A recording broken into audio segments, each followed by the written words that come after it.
Alright, so hopefully you guys can see okay.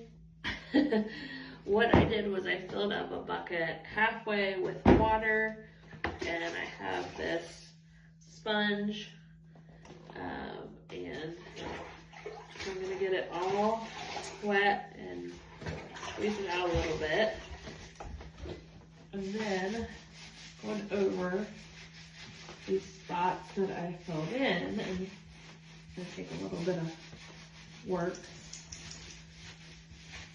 And you're wiping off any of the excess. So this video is not going to be long because I'm not going to keep you on as I go through and do this with all of it. I'll share, once I get all this wiped down, I'll share what it looks like so you can see. You're not supposed to, when you do this, you're not supposed to use the space for, I think 3 days is what the bag said. It's not a problem because I still have the rest of the shower. And I'm not going to share that as I go through and do it. That doesn't make sense. Within the next week or 2 weeks, I'll probably be putting the caulk on, getting the sides cleaned up and scraping them out because they're kind of nasty. So putting the caulk in, so I'll bring you back and show you that. And then we'll see how it all works eventually. Hopefully that solves the issue and it's not something bigger.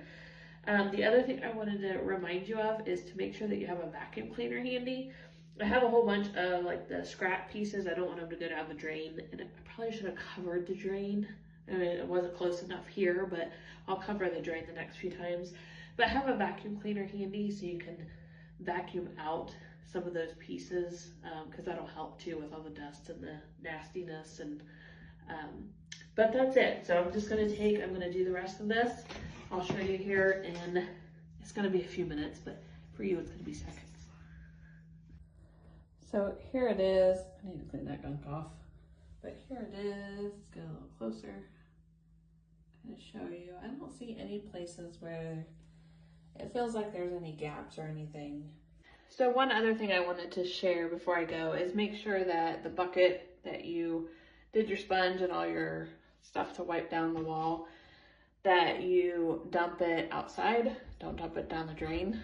I know I would assume you wouldn't do that, but there can be remnants and stuff like that, and I don't want that to harden.